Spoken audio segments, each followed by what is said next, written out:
Hey y'all, welcome back to the channel. Today we're going to do a little bit of countersink drilling. Let's take a look at what we have. Today we're using a countersink bit. I got it from Pan American Tool. It is a 120 degree. It is a size 21 pilot hole. And let's show you it real quick. I'll turn it around. And then let's take a look at the drawing as well, and let's see where we're starting on this spar and where we're going to as well. Okay. All right, so this is my Nova pneumatic drill. I like it. It's high speed. And of course we have a half-inch 120 degree with 21 pilot for the 4.1 millimeter spar.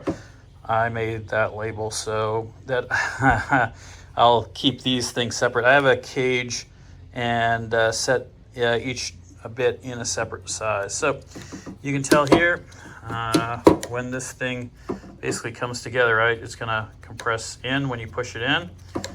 And there is, that's a crappy picture. There is the pilot tip, right? And that tip fits right in there. So as you see, like if we put it in the wrong one, you'll see it flops around when it's in the wrong one. When it's in the right hole, you can tell it seats in there and it doesn't really wiggle at all, right? So it seats and it's secure. So that's what we got. That's the drill. Let's do a couple holes. Obviously, again, I got the sheets laying here. Tonight I'm just making a quick video and I'm just doing the first ones because it's already getting late in the day, and I don't know, I've got some videos to upload. So I'm gonna create this video for you guys as well, set it to upload so you guys can see it, and yeah, I'm gonna make some holes real quick and then we'll say bye. All right, everyone. Okay, so main spar countersinking detail, right? So what we're looking at here is where to start, and it says don't do anything that's 4.9 over. Do the 4.1s and all the way to the tip. Don't do these little white ones. You'll see them in further down as well. So as we go, we're going to do both of these, and we have to do this on both sides, top and bottom. All right, so let's take a look at this 4.1, 4.1, and you can see over here the size difference. I drew the line already so you guys can see a little bit better. You know, you can see the size. This one's a little bit bigger, and this one's the right one. So we got, there's a lot. But as you can see, I already started some over here, and so we've got a while to go. I've got the skin laying on top. You can tell how much debris we already have. So my tip is to keep a brush handy, because you want to make sure that you're seated properly when you do the drill, and that way you're not traveling and you get the right depth as well. So let's take a look at the drill here, and let's see what we have. All right, here we go. First seat that pilot, and then let's make the drill.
So as you can tell, it made a ton of mess. I'm just gonna brush this back a little bit.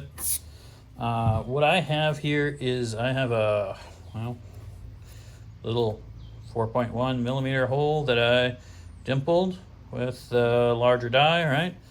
And like the book says, give it a test. See if it fits.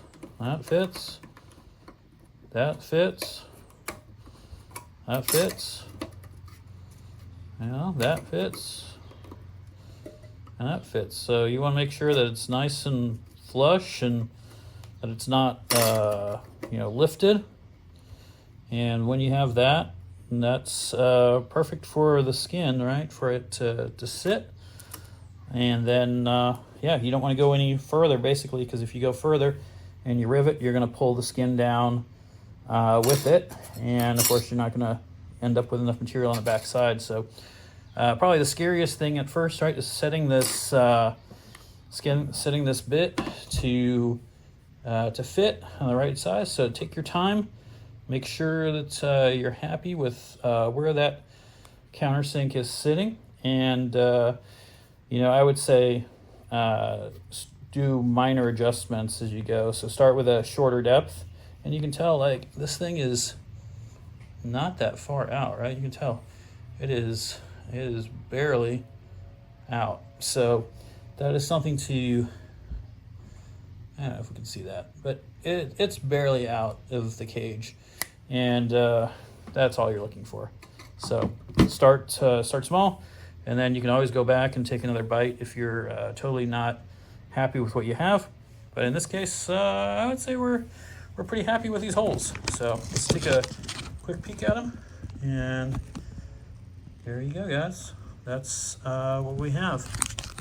All right, everyone. So as you know, probably countersinking the spar is probably one of the more scary propositions, I would say, because again, it's a massive part. You screw it up, you're waiting for a while to get a new one and to pay a lot of money to do that as well. So take your time. Again, like I said in the last video, I'm going to do this over 2 days. I'm going to take my time. I got to make sure that I'm comfortable and that I'm not pushing myself just to drill a hole, right? I'm taking my time. I'm going to take breaks, and maybe I'll do 100 holes, and then I'll come back and I'll be like, let's do 100 more. There's a lot here to go. So again, breaks, and then we'll go forward.